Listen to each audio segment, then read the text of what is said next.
Are Dignitas terrible scumbags? That's the topic of today's video as we discuss what's been happening in the offseason. And if you haven't been paying attention, well, let me tell you that I think they've officially signed Licorice now, if you look at the contract database, but there's also been reports from Sheep Esports that Sven and Spica are also going to be joining. And I can tell you that this is stuff that I've heard as well, so I think that Sheep has it correct on all this stuff.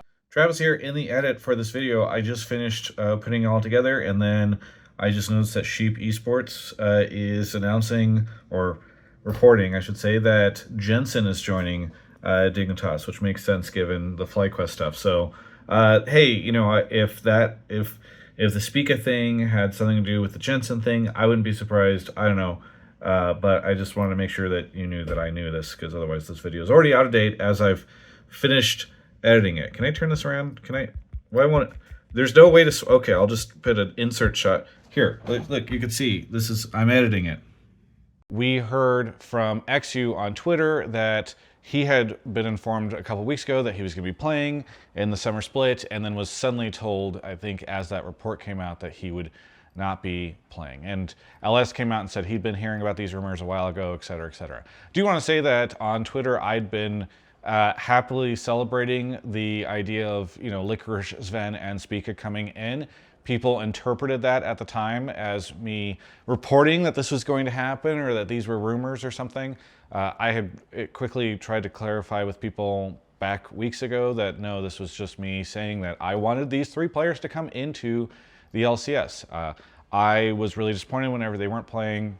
I think that was mostly due to the Evil Geniuses and Golden Guardians mix-up that happened at the end of last year. Suddenly you had these fewer spots, and especially in the case of Licorice and Spica, I think that is why they were not playing in the LCS. I think they deserve to, so I generally had wanted these guys to come in. A lot of the community got pretty upset about this Exyu thing. I've been surprised a little bit by not just the frustration that people had around sort of the way Exyu was allegedly told about all of this, but also just this idea of like, oh, we're bringing in these like washed up veterans instead of investing in NA talent. I wanted to talk a little bit about this. So first off, let me address the Exyu conversation, right? With the tweet that he put out and all that stuff. I think that it really sucks what happened there. And I think if Dignitas could have done something differently, they definitely should have. I will say that we don't know the full story, because we've heard Exyu's side of the story. I don't think that he's necessarily lying or anything like that. I'm not trying to claim any of that. But I do think that people don't often consider the way the off-season stuff moves, where maybe whenever, in fact, I would bet money on the fact that when they told him 2 or so weeks ago that he was going to be playing in summer, they probably legitimately thought that. Maybe they had had a conversation with Spica, and Spica had said that, you know, he wanted way more money and he was out of budget. And so they're like, oh yeah, that's not gonna happen. Maybe Spica was gonna go to a different team at the time and that fell through. Maybe they were trying to sign Sven or Licorice and these guys said, you know, I'm not actually gonna sign unless you bring in Spica or something. These types of things happen all the time in the off season. And so, you know, I think if that is the case, the biggest mistake that Dignitas made was officially committing to Exyu a couple of weeks ago when maybe things could still be fluid. So again, I'm not saying this shouldn't have happened. I am just saying that I understand circumstances that could have occurred, this is speculation, that could have occurred, that would lead to this type of mix-up happening. And unfortunately, Exyu ends up getting completely screwed in the process, which sucks. I want to put a pause on that because I'm going to get back to that in a second, but I wanted to address that before we talked about the rest of the conversation around all of this, right? Which is like Dignitas bringing in these other players. I am overall really happy that these three players are returning to the league. I think that in the offseason, I was really frustrated because not only did we lose some really great players just to retirement or whatever, but because of the way that Riot and the teams handled all of this stuff, the two teams, 20% of the league and the spots in the league disappeared overnight after basically almost all of the offseason stuff had gone through. And because of that, you had players that were sitting on the sidelines that I don't think should have sat on those sidelines. these players are really good. They have shown that time and time again. Yes, I'm sure people in the comments can come in and be like, oh yeah, but what about that one game? Or what about that one split? Or what about this? But overall, these are really solid players who I don't think are just sort of holding on to their positions because of like name brand notoriety or whatever. I think overall, they should be in the league. They should be given the chance to play. If you've been following the channel a lot lately, you have heard me decry the lack of opportunity for NA rookies. And I'm sure some of you are rushing in the comments right now to be like, oh, you hypocrite. You have said that you believe in this, and yet here's a situation where Exyu, a relatively new player in North America for the LCS scene, is being pushed out by these players.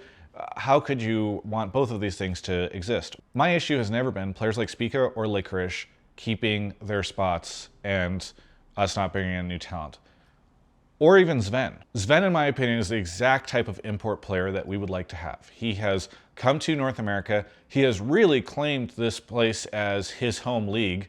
He went on a rant recently on Hotline League about, his worry about the rookie system being eroded and all that in North America. Like, I think he truly cares about the region in the same way that Core does. My frustration has been with teams who just sort of like do the 1 year or one split flip boomerang on players that come over here, don't invest in our ecosystem, and then they're gone. And I think that that is truly the issue that stops players from, like Exyu and others, from coming into the scene. So like, I overall think it is really important for us to have players like Sven, Spica, Licorice, who are like name brands for the league, who are great personalities, who can be good performers, who can help the rookie talent on their teams level up. And I want those players to be in the league. So I think that's fine, and I don't think that it is sort of this, I think it is a false dichotomy to suggest that you can't both want players like Spica in the league and also want players like Exyu in the league. I do think people are missing the two core foundational issues that have led us to this situation. One is the import thing, which I was just talking about. There are a lot less spots in the league right now. There's a lot less spots in Tier 2 right now. And so whenever teams want to rush green cards in for players so that they can bring more import players in from other regions and then cycle them out, and you don't have the Svens and the Core JJs that become foundational members of the league, you just have less opportunity for North American players. I don't think that you are actually creating a system by which the league levels up and where fans can become interested and invest in these players, etc. You've all heard me say this. What does Exyu do now?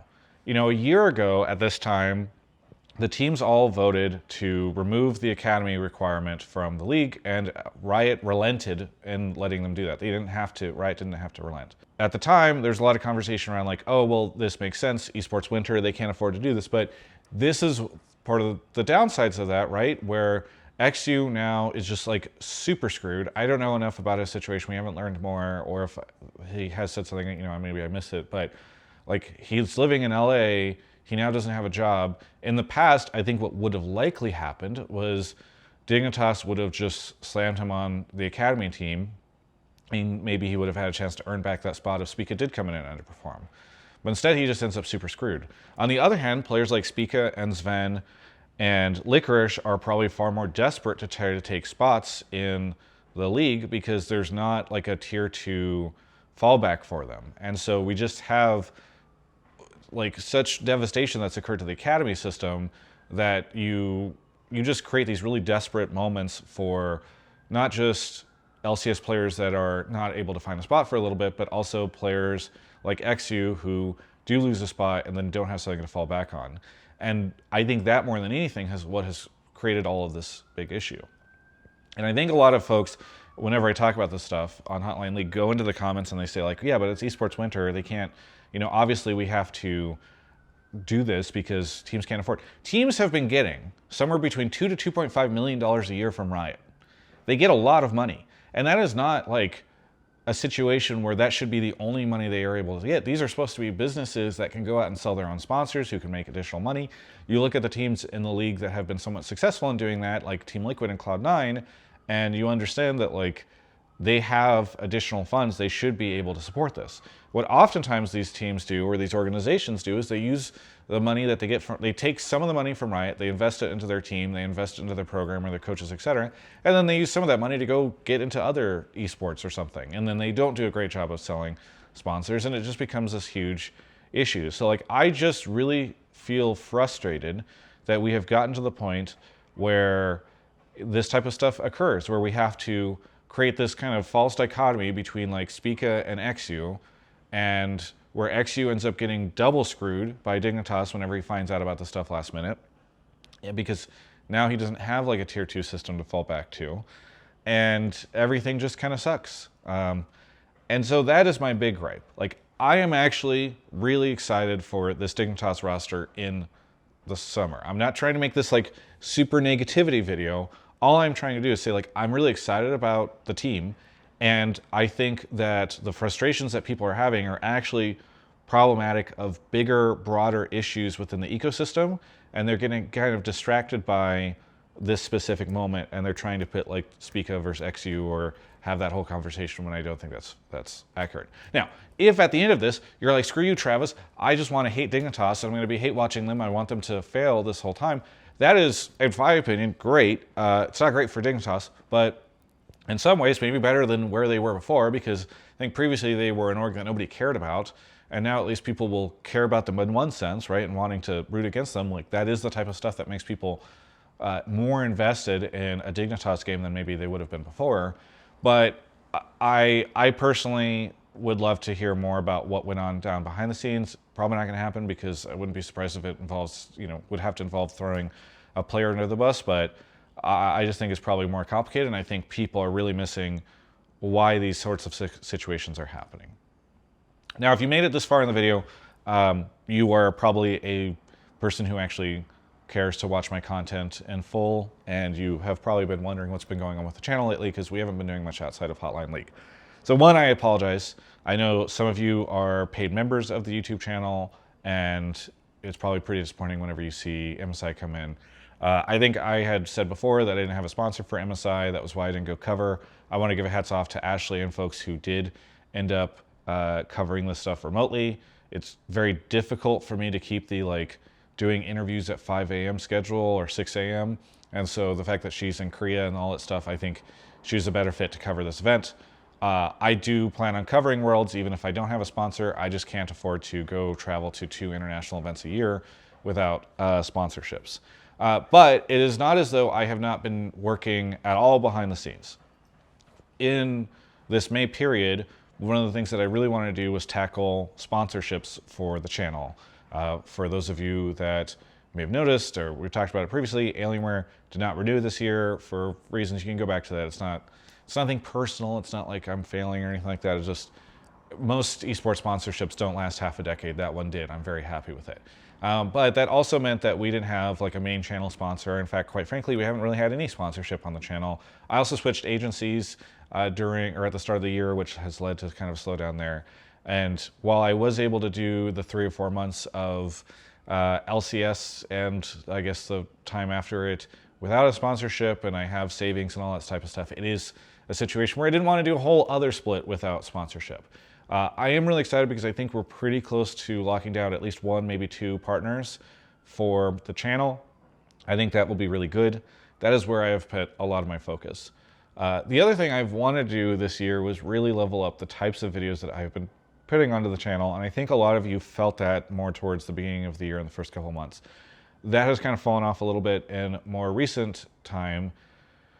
And that has, if I'm just being completely candid, been a bit of a motivation issue. I am pretty excited about a video that I've been working on recently, and I'm not just sitting around being super lazy, but it is hard sometimes to feel creative whenever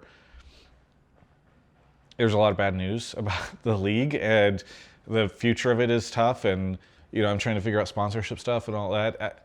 It is just sometimes really difficult to be like, okay, let me juice up and get pumped to create this video. I also think losing creative collaborators like Mark has been tough for me. So that does not forebode, like the channel closing or me not putting out good stuff in the near future. It is just, and it is not meant to be an excuse either. It is just an explanation that I feel like I owe some of you, at least the type of people that would stay all the way to the end of a video where I'm talking about Dignitas. So look, there is stuff coming. I am sorry that things have slowed down. I am pretty hopeful that we'll be able to shore up the sponsorship side of the business soon. That will hopefully get me a little bit more clued in and some more budget so that I can get back to making a lot of the content that you all like, and quite frankly, trying to push the limits of the content that I am making. It is a pretty big goal for me in the second half of this year to make the channel go a little bit more broad in its coverage, still covering LCS and all that stuff, but make some videos that might go what I would say like a little higher funnel or upper funnel, meaning stuff that would be of interest to folks who are not exclusively interested in the North American League of Legends ecosystem. So hopefully that stuff comes to fruition. You can see it and all that. It's been, quite frankly, the ambition of some of these videos, not to overhype them, but just the fact that they are a lot more than what I'm normally used to doing, I think has also slowed me down a little bit. So either way, thank you so much for the video. Hopefully this makes sense. I'm ready for more Take Travis comments. There's a lot of negativity lately, so I'll keep an eye out for all that in the comments. But anyway, thanks for watching. Catch you later.